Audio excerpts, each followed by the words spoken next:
Hello, everybody. Welcome to Cracked Lemonade, the channel. I am Dane, and I am bringing you Saban's VR Troopers.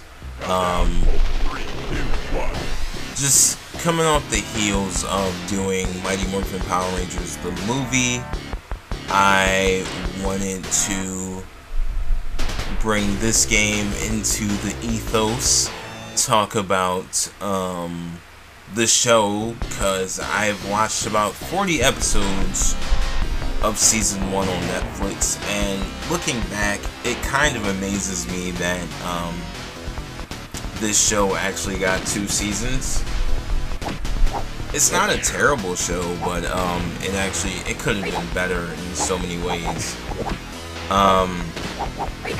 Unlike Power Rangers the movie, the game, this is a one-on-one fighter, actually similar to the Mighty Morphin Power Rangers game for Sega Genesis. I don't really like that one that much. I have it, and it will be a video in the future. Just the regular Mighty Morphin Power Rangers game. But I also didn't expect this video to be that long. I kind of expected this to be like maybe like 5 or 6 minutes, where I get beat up by the computer,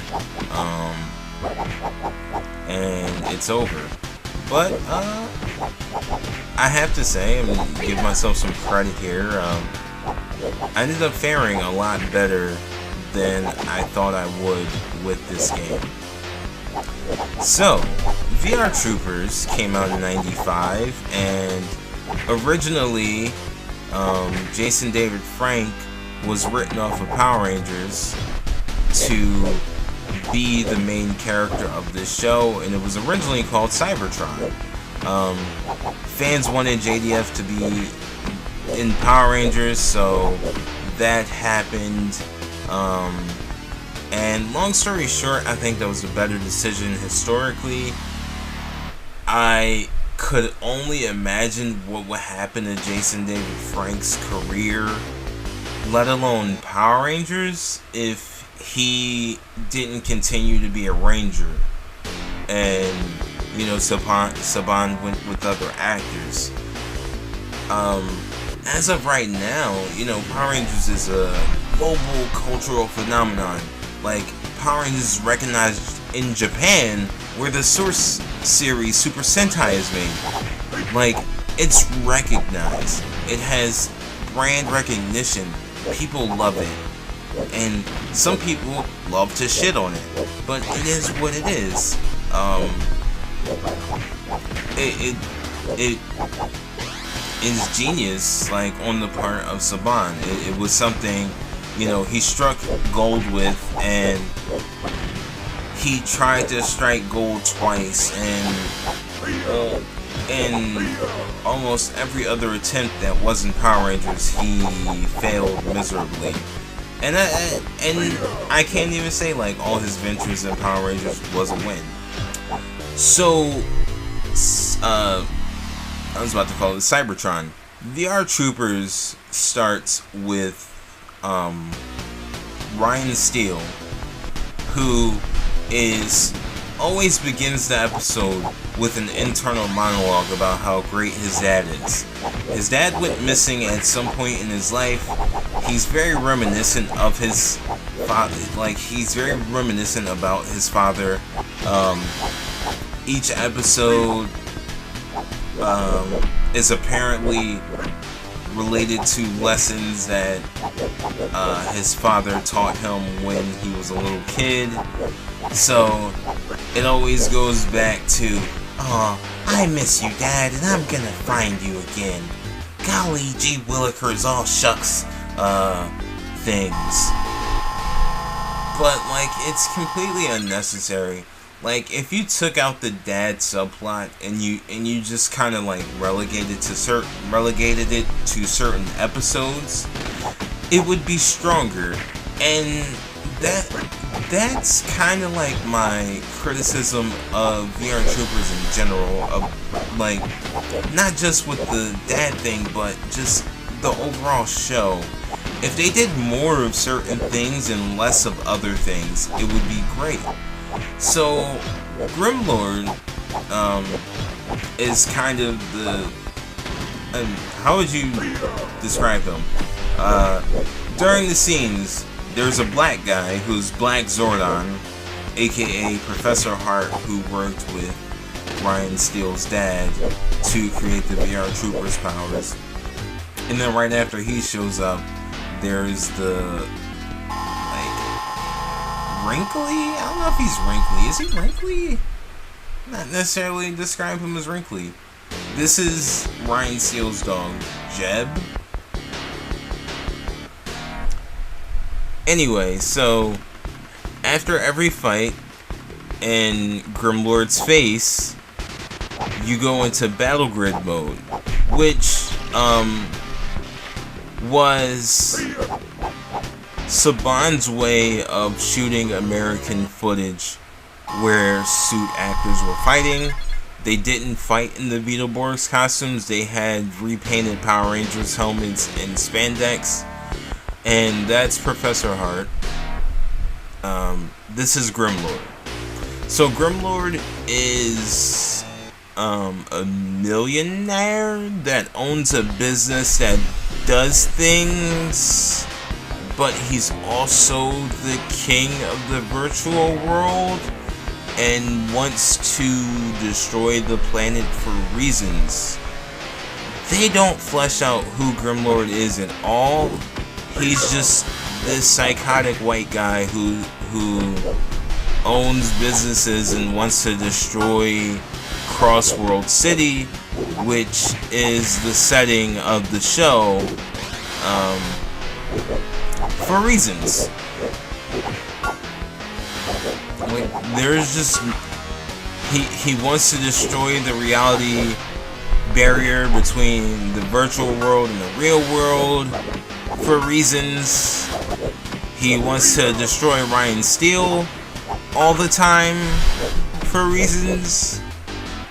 And I just really wish they would have fleshed out his character. Like, you know, maybe it's Ryan's dad's brother who, you know, became a business tycoon and really didn't care that Tyler Steele, Ryan's dad, was really out here trying to help people, and, you know, he found a way to, like, fight against that. And honestly, I would say my criticism of every Saban show that I watch is that they don't give the villains motivation or reasoning.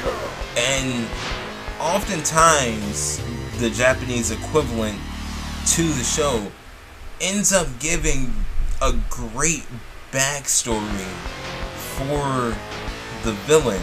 And they don't do it right away. You don't know why this villain is doing the things they do typically until, like, the end of the show when they're about to die.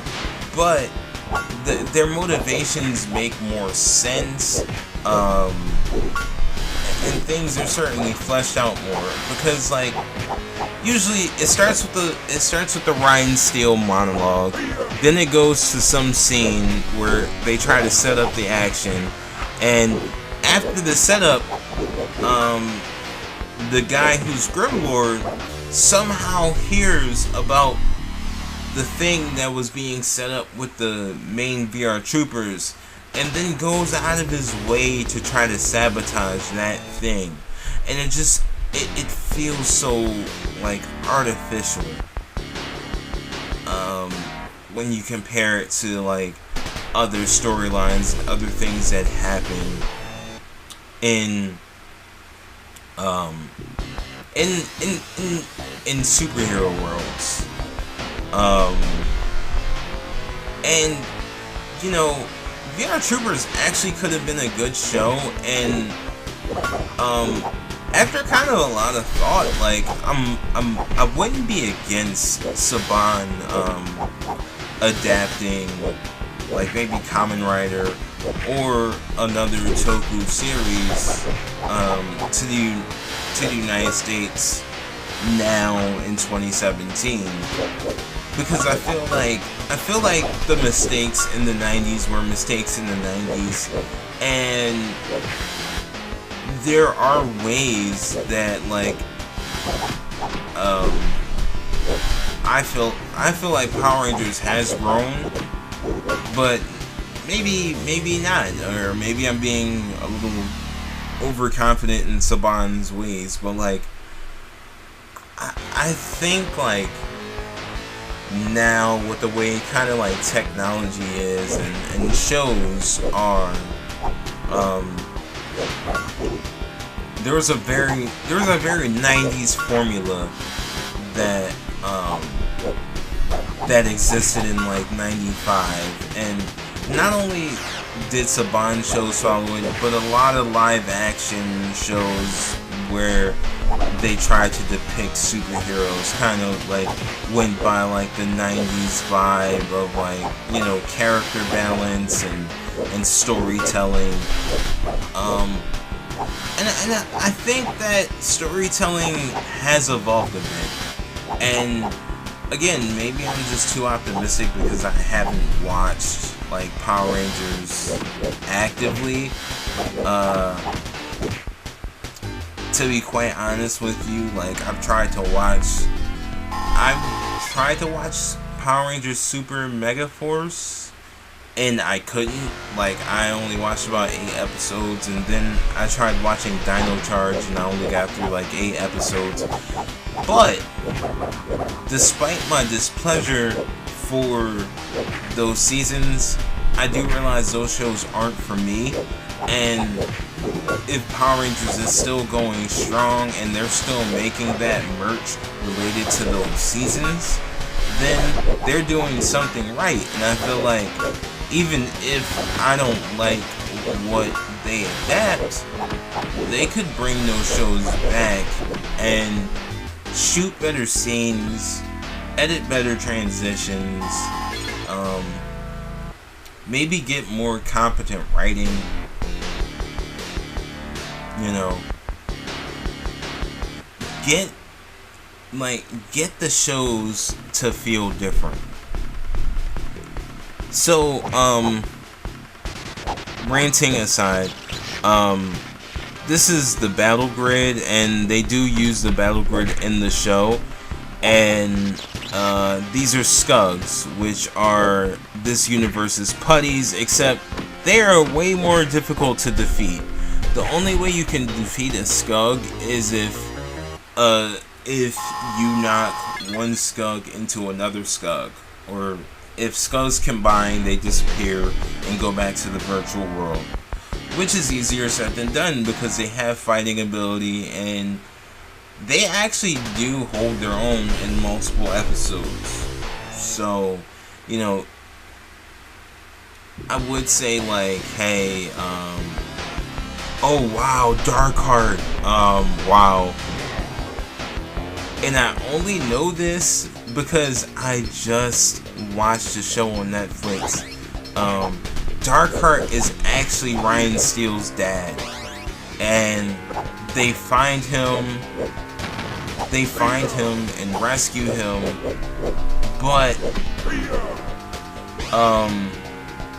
like he has some weird connection to Grimlord, and Grimlord gets him back before they could like completely make him human and bring him back to the real world. And it's really interesting that like that I wouldn't have known this if I didn't watch the show, but the timing of the episode felt kind of forced. Like it was mid-season, and I don't know if they were like, I don't know if they thought the season was gonna end early, but like in many aspects, the episodes with Darkheart felt like it was like a series finale.